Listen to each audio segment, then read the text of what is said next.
जय हिंद दोस्तों, मैं विक्रम आपका भाई आपका दोस्त। दोस्तों आज हम बात करेंगे रोले प्रमेय और मध्यमान प्रमेय की। तो बिना समय गवाए चलिए शुरू करते हैं। सबसे पहले हम बात करते हैं रोले का प्रमेय या रोल्स थ्योरम के नाम से भी हम इसे जानते हैं। बहुत सिंपल है, बहुत से बच्चों को लगता है कि सर ये बहुत ज़्यादा कठिन है, लेकिन आपको 3 स्टेप याद रखने हैं और आप इस थ्योरम से रिलेटेड क्वेश्चन को ईजिली कर पाओगे। यहाँ पर ध्यान से देखिएगा, रोले का प्रमेय। मान लीजिए कि फलन f a और b, देखिए बड़ा ब्रैकेट और छोटा ब्रैकेट मैं उम्मीद करता हूँ आप जानते होंगे। इसका मतलब होता है कि a और b दोनों को गिनना है और इनके बीच की संख्याएं भी लेनी है। उदाहरण के तौर पे हम बात करें, जैसे मैंने यहाँ लिख दिया 1 और 4, इसका मतलब है 1 भी लेना है, 4 भी लेना है और इनके बीच की संख्याएं भी लेनी है। अगर वास्तविक संख्याओं की बात करें तो 1 ले सकते हैं, 2 ले सकते हैं, 3 ले सकते हैं और 4 भी ले सकते हैं। समझ आया? तो ये हुआ यहाँ पर। अब ये क्या है? r क्या है? एक वास्तविक संख्या। अब आपको 3 स्टेप यहाँ पर ध्यान रखने, सिर्फ 3 स्टेप। 3 स्टेप कौन कौन से हैं? पहला स्टेप है कि अंतराल a और b में क्या होना चाहिए? संतत होना चाहिए। अगर कोई फलन है तो वो इस अंतराल में संतत होना चाहिए। a और b क्या है? 2 मान है। मान मतलब इस जैसे यहाँ पर ये a है और b है, तो यानी कि x अक्ष पर स्थित 2 बिंदु है। समझ आया? तो a और b संतत होने चाहिए, a और b में संतत होना चाहिए वो फलन। a और b यहाँ पर ब्रैकेट छोटा लगा है, इसका मतलब जैसे 1 और 4 है तो हम बात करेंगे सिर्फ 2, 3 की। 1 और 4 को नहीं गिनना है, ठीक है। इस अंतराल में अवकलनीय होना चाहिए। समझ आया? पूरे इस a और b अंतराल में, इस वाले में बड़े ब्रैकेट का ध्यान रखना, समवर्त अंतराल और विवर्त अंतराल, इनमें क्या होना चाहिए? संतत। इस वाले अंतराल में क्या होना चाहिए? अवकलनीय। और f ऑफ a और f ऑफ b का मान जो है वो क्या होना चाहिए? बराबर। अगर ऐसा होता है, ये तीनों कंडीशन अप्लाई होती है, ये तीनों चीज़ें अगर उस फलन पर अप्लाई होती है तो क्या होगा? अब जैसे यहाँ पर क्या है? a और b क्या है? कोई वास्तविक संख्या है। अगर ये तीनों चीज़ें अप्लाई होती है तो एक फलन तब विवर्त अंतराल a, b में किसी c का अस्तित्व है कि f डैश c का जो मान है वो 0 के इक्वल है। जैसे आप यहाँ देख सकते हो, ये a एक बिंदु है x अक्ष पर, b एक बिंदु है ये भी x अक्ष पर, और c एक बिंदु है जो a और b के बीच में आ रहा है। अब अगर आपको ये वाला भाग समझ में नहीं आया, अगर आपको ये भाग समझ में नहीं आया तो एक उदाहरण से समझने की कोशिश करते हैं। फलन दिया है y बराबर x² प्लस 2 के लिए रोले प्रमेय का सत्यापित कीजिए जब a बराबर -2 और b बराबर 2 है। समझ आया? तो यहाँ पर पहला केस क्या है? a और b में संतत होना चाहिए। फलन देखो कैसा है? फलन है बहुपद, और बहुपद फलन जो है वो क्या होता है? संतत होता है। तो पहली कंडीशन जो है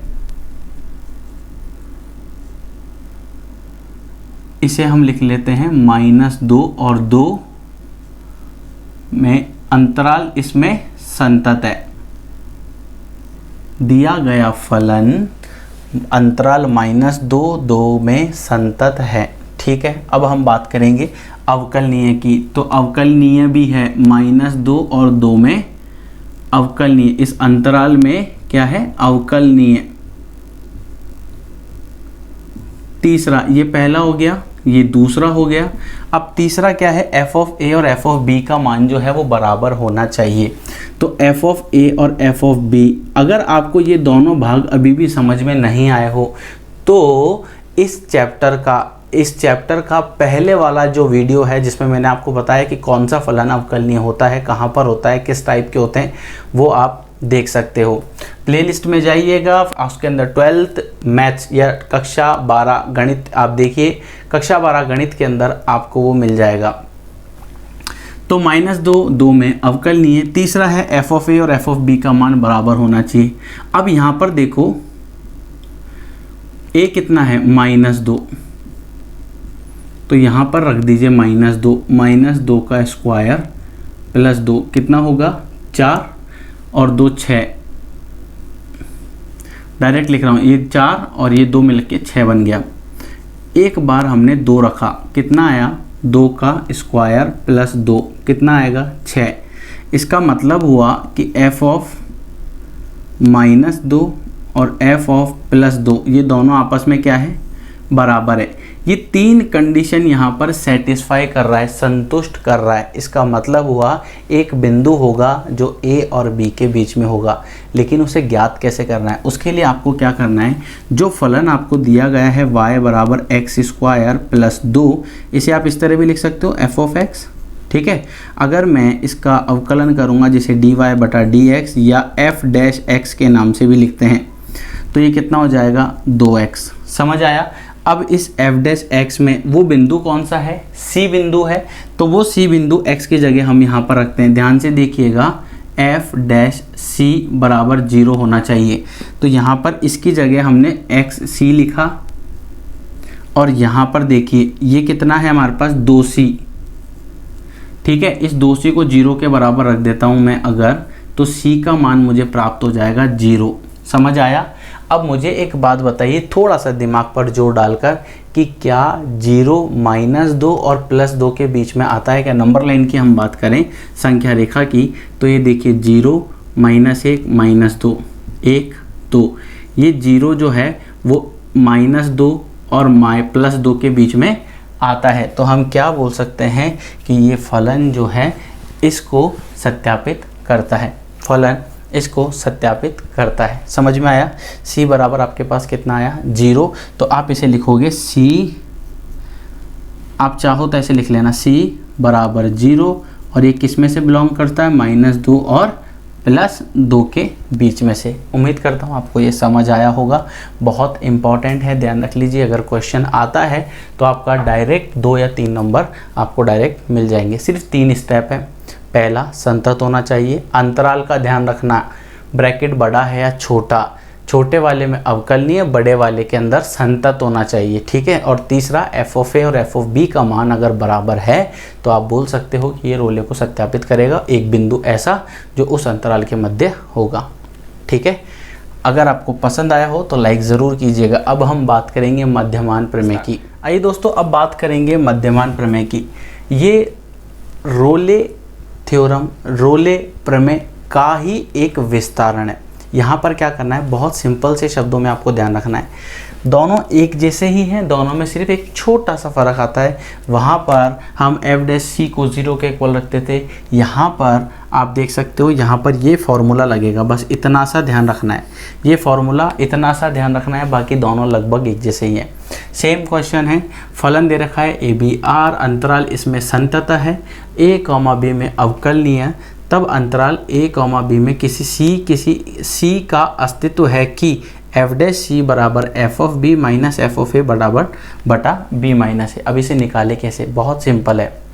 कैसे करना है ध्यान से देखिए, इसे एक उदाहरण से समझने की कोशिश करते हैं। सबसे पहले तो हम यहाँ पर ये देखते हैं, पहला फलन अंतराल इसमें संतत है। अब फलन क्या है आपका x², तो ये किसमें संतत होगा, 2,4 में संतत। क्यों होगा, क्योंकि आप यहाँ देख सकते हो ये एक बहुपद फलन है और संतत होता है।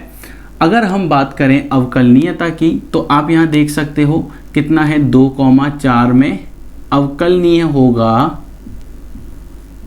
अवकलनीय होगा।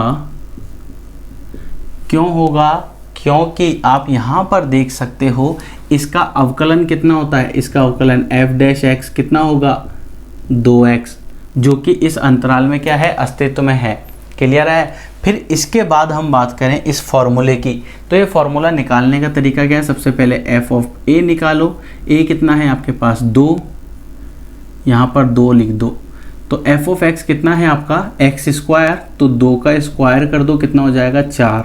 इसी तरह f ऑफ b निकालो, कितना हो जाएगा, b कितना है 4, ये कितना हो जाएगा 4 का स्क्वायर 16। अब f' आपको निकालना है, तो इसको लिखते हैं f of b minus f of a बटा b minus a। f of b कितना है 16 माइनस 12, 16 माइनस 4 बटा b माइनस a। b कितना है आपका, b है आपका 4 माइनस 2। ठीक है। अब 16 में से 4 माइनस कर दोगे तो आ जाएगा 12, और 4 में से 2 माइनस कर दोगे तो आएगा 2, ये आ जाएगा 6। ये आपके पास एफ डैश सी आ गया, कितना 6, लेकिन 6 तो इसमें से नहीं है। नहीं, आपको और भी सॉल्व करना है। कहाँ सॉल्व करना है, देखिए एफ डैश एक्स आपका निकाला आपने 2x, ठीक है, तो यहाँ से एफ डैश सी बराबर कितना हो जाएगा 2c। समझ आ रहा है आपको। अब 2c एफ डैश सी का जो मान आपने निकाला वो कितना है 6, तो 6 बराबर 2c, तो c का मान कितना निकल गया 3, और 3 जो है c बराबर 3 जो है वो बिलोंग्स करता है किस में से 2 और 4 में से। 2 और 4 के बीच का कौन सा होता है 3 होता है। इस तरह से हमने इसे मध्यमान प्रमेय से सत्यापित किया। सेम कंसेप्ट, सेम फॉर्मूला तो बस चेंज है यहाँ पर, बाकी लगभग चीज़ें वैसी की वैसी ही है, इसमें कोई अंतराल नहीं है, कोई भी एक छोटा सा अंतर भी इसमें नहीं है। उम्मीद करता हूँ आपको समझ आया होगा। पसंद आया तो लाइक कीजिए। इस वीडियो में फ़िलहाल इतना ही। नेक्स्ट वीडियो के अंदर हम बात करेंगे प्रश्नावली 5.8 की। तो सबसे पहले वीडियो को लाइक कर दीजिए, शेयर कर दीजिए, सब्सक्राइब कर दीजिए। इजाज़त दीजिए, अगली वीडियो में फिर मुलाकात होगी प्रश्नावली 5.8 के साथ। जय हिंद।